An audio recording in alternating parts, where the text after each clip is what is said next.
Polícia investiga 7 casos de pessoas que caíram no golpe da imobiliária em Cidade Ocidental. Caged registra queda no número de desempregados. Empresa de energia oferece palestras sobre como economizar na conta de luz. É agora no Jornal Anhanguera, segunda edição.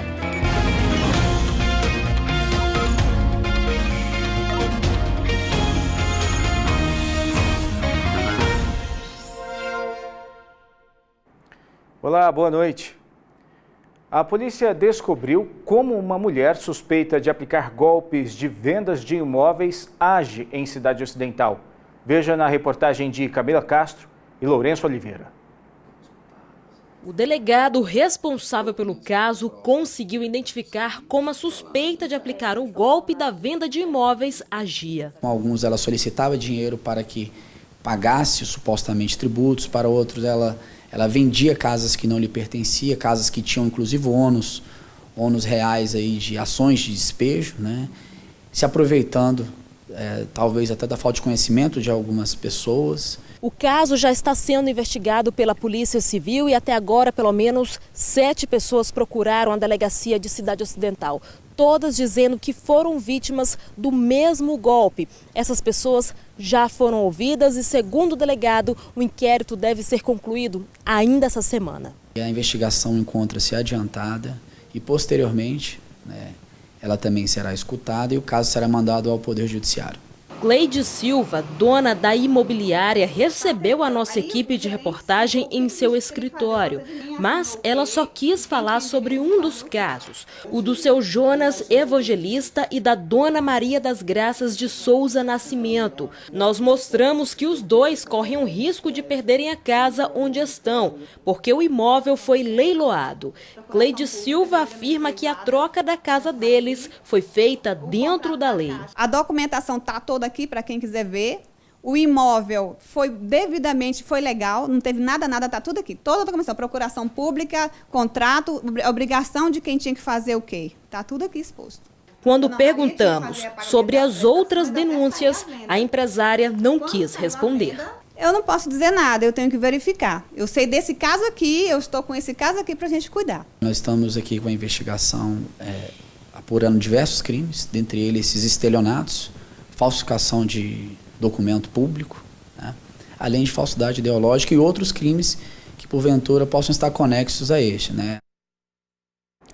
E a polícia está investigando como um menino de 2 anos levou um tiro em casa em Aparecida de Goiânia. A mãe foi presa e o padrasto está foragido. O menino de 2 anos e meio não corre risco de vida. Notícia que parecia improvável depois de ter levado um tiro bem perto do pescoço, que por muito pouco não atingiu nenhum órgão vital. Este vídeo mostra o momento em que o menino é transportado num helicóptero dos bombeiros até o hospital de urgências da região noroeste. O tiro foi dentro da própria casa da família, no Jardim Tiradentes. Mas primeiro a mãe tinha falado para a polícia que um atirador tinha acertado o menino por engano em um bar. A PM descobriu que o bar nem chegou a abrir e voltou a perguntar para a mãe, que então mudou a história. Diz que estava na sua residência, estava em um dos quartos, quando ouviu um disparo de arma de fogo. Ela levantou e foi em direção ao quarto onde as crianças estavam. Chegando lá, ela encontrou seu filho menor com um tiro próximo do ombro. No depoimento à polícia, a mulher contou que tinha conhecimento de que havia uma arma, tipo revólver, que ficava dentro de um coração de pelúcia, dentro de uma caixa contendo roupas do companheiro. Acredita que as crianças descobriram o brinquedo e, ao manuseá-lo, a arma disparou. A polícia trabalha com essa hipótese de tiro acidental, mas não descarta que o companheiro da mãe dos meninos, que fugiu, também seja suspeito. Primeiro, tinha uma arma em casa, né? Sem ser devidamente autorizado.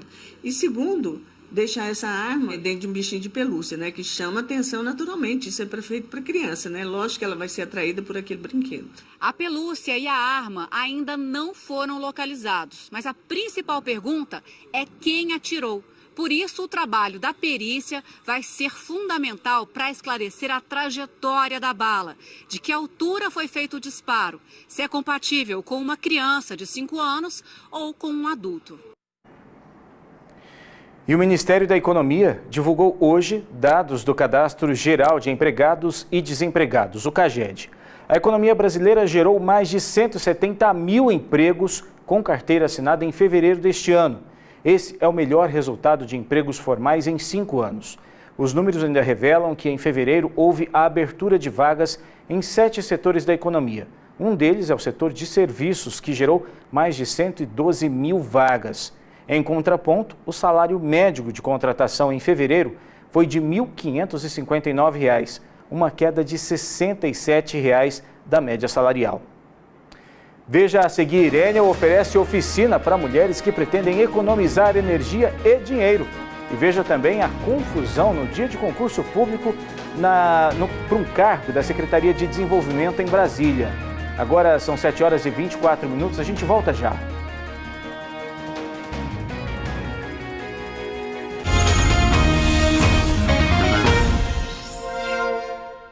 E olha só, a Enel está oferecendo uma oficina para as mulheres sobre consumo consciente de energia, orçamento familiar. Quem participar pode trocar 2 lâmpadas incandescentes ou fluorescentes por 2 de LED, que são mais econômicas. Na casa da Zeneide moram 4 pessoas. Lá tem 5 cômodos. Ela contou que a conta de energia só aumenta. A última veio pouco mais de R$ 173. Só identifiquei o aumento, porque o consumo é o mesmo sempre, né? Será que tem algum meio de economizar? Tem sim, Zeneide. Por isso que a Enel está realizando uma oficina em Lusiânia voltada para mulheres. Aqui tem dicas de economia não só de energia elétrica, mas no bolso também. Sobre a questão da conscientização do uso de energia, a questão do orçamento familiar, porque a gente sabe o tanto que pesa no orçamento de uma família a conta de energia, né? O Instituto Nacional de Metrologia, Qualidade e Tecnologia, o Inmetro, fez um estudo que calculou a economia que o consumidor pode fazer trocando esta lâmpada incandescente por uma desta de LED. Essa daqui tem duração de 8 a 10 anos. Chega a ser 80% mais econômica. O estudo ainda trouxe um exemplo. Uma casa com 2 quartos e que precisa de 8 lâmpadas ligadas a 8 horas por dia gasta em média R$ 760 por ano, apenas com as lâmpadas comuns. Se forem trocadas por lâmpadas fluorescentes, o custo cai para R$ 255, uma economia de mais de R$ 500. Economia que a Maria espera ter nos próximos meses. É que na casa dela, até hoje, todas as lâmpadas ainda são a da comum. As outras são de LED, são boas, mas infelizmente o preço não dá pra gente. Aí pra senhora fica apertado, né, trocar tudo? Sim, para eu trocar todas fica muito apertado. Mas hoje ela saiu da oficina com 2 novas lâmpadas de LED. Quem participar do evento pode trocar 2 lâmpadas incandescentes por 2 de LED. A Lenir já sabe muito bem a economia que a troca faz. Eu já tinha mais ou menos essa base, mas como eu trouxe pessoas que moram comigo, né, que precisavam ter assim, uma noção mais clara do que é economizar com os outros aparelhos também, não é só lâmpada, né?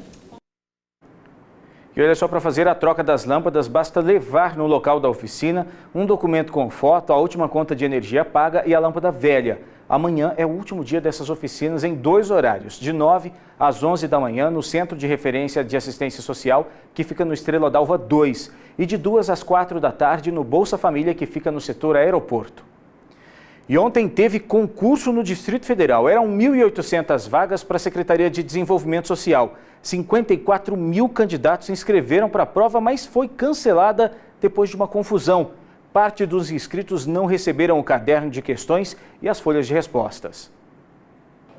Os candidatos saíram revoltados desta faculdade na Asa Sul, reclamando de várias irregularidades. Não foi exigido que fosse desligado o celular para poder entrar em sala. Então, várias pessoas fizeram uso do celular dentro de sala e também de material. Tanto é que os vídeos da confusão dentro do local de prova foram gravados com os celulares dos próprios candidatos. Eles contam que o concurso, marcado para começar às 8 da manhã, atrasou mais de 1 hora. A prova chegou na sala 9h40, mais ou menos, quando, para nossa surpresa, que a fiscal levantou o pacote de prova, a gente percebeu que estava sem lacre, né? Nesta outra faculdade, na L4 Sul, também houve atraso na entrega do material. Não tinha também informativos, qual era a sua sala, qual era o bloco que você tinha que estar. Não teve detector de metais também, no edital falava que ia ter, então a gente em nenhum momento passou por detector de metal.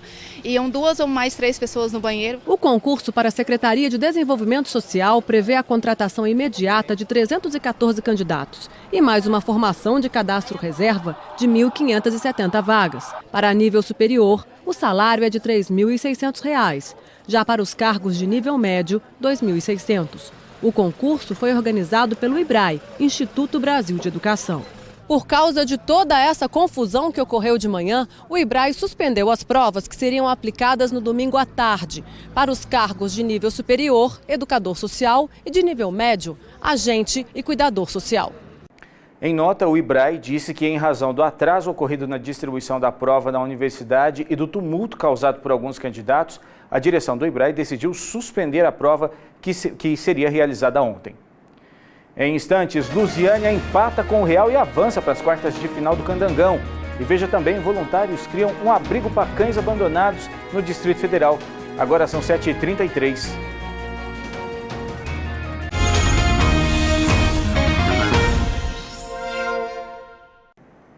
Futebol, Lusiânia e Real empataram em um jogo muito disputado aqui no Serra do Lago.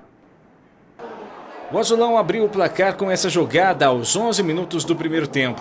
Dan cruzou a bola para Felipe Altanque, que mandou para as redes. 1-0. O Real ainda reagiu no primeiro tempo, mas o goleiro Dida, em boa fase, evitou o empate. Na segunda etapa, Roberto invadiu a área e sofreu falta do zagueiro Perivaldo. Pênalti. Andrei cobrou e dessa vez sem chances para o Dida. Bola para um lado, goleiro para o outro. Final, Lusiânia 1, Real também 1. E agora começam as quartas de final. O Lusiânia vai enfrentar o Paracatu no Frei Norberto na quarta-feira, às 7h. Mas o apoio da torcida é muito importante, inclusive vai ter um ônibus para levar os torcedores saindo do ginásio às 4h. E para a gente encerrar o J2 de hoje, olha, um bom exemplo. Voluntários do Distrito Federal se uniram para criar um abrigo para cães abandonados. Dá só uma olhada. É um trabalho de formiguinha, cada um fazendo um pouquinho para mudar uma realidade cruel, o abandono de animais na cidade estrutural. Todo mundo aqui é voluntário, eles doam tempo e dinheiro para a causa. Juntos, são responsáveis por mais de 300 animais. Eu tenho 42, né? Tem pessoas aqui que têm mais de 50 animais em casa. Outra ação é essa aqui. Eles distribuem pelas ruas da estrutural essas casinhas de papelão com água e ração. Também fazem oficinas de montagem das casinhas. Depois da estrutura pronta, vem uma das partes mais importantes. Como essas casinhas vão ficar debaixo de sol e de chuva, elas precisam ser impermeáveis. É aí que entra os sacos velhos de ração, né, Biratã? Isso, como ela vai ficar no sol, na chuva, no tempo aí, a gente reforça com esse saco de ração, que dura mais. Ao todo, ele já fez mais de 800 abrigos. Ele ainda orienta a reaproveitar os descartáveis para fazer vasilhas para colocar ração e água. Tá vendo como com um pouquinho de força de vontade é possível você fazer a diferença na vida de muita gente, na vida de animais que não têm culpa de terem sido abandonados. O J2 dessa segunda-feira fica por aqui. Outras notícias do estado você confere amanhã cedinho no Bom Dia Goiás, às 6h. Para você uma boa noite e até amanhã. Tchau.